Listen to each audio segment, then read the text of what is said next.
প্রতি বছর আমার জন্মদিনের দিন কখনো রোদ্দুর আবার কখনো ঝমঝমিয়ে বৃষ্টি।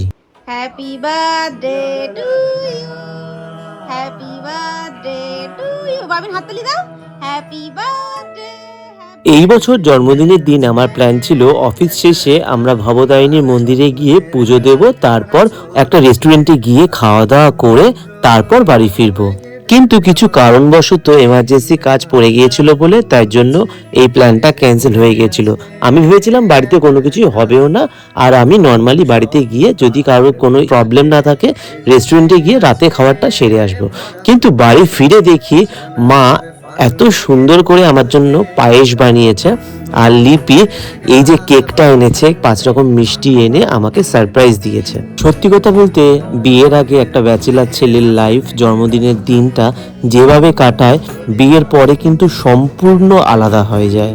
আমার মতের সাথে কার কার মত সেম আমাকে কমেন্ট বক্সে অবশ্যই জানিও।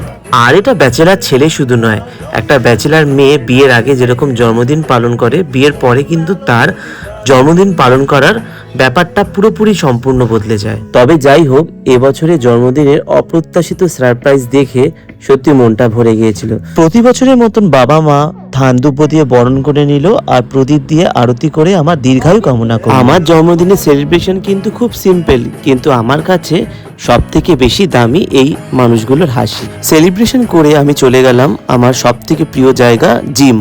সব থেকে প্রিয় জায়গা বলাটা ভুল, আমি এখানে গিয়ে কোথাও একটা নিজেকে নিজে খুঁজে পাই।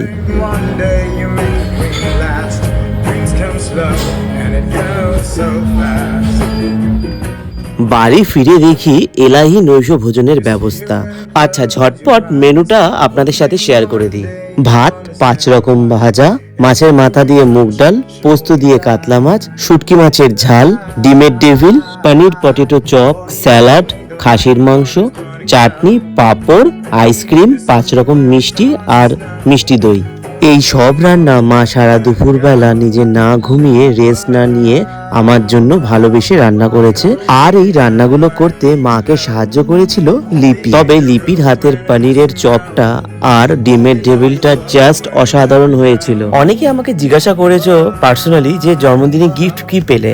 জন্মদিনে এত সুন্দর এত কিছু পাওয়ার পরে আলাদা করে কোনো গিফট লাগে আমার মনে হয় না। তবে হ্যাঁ, মায়ের হাতের যে পায়েসটা ছিল সেটা অসাধারণ, আর লিপি আমাকে একটা স্পেশাল গিফট দিয়েছে, সেটা হলো আমার বাবিন।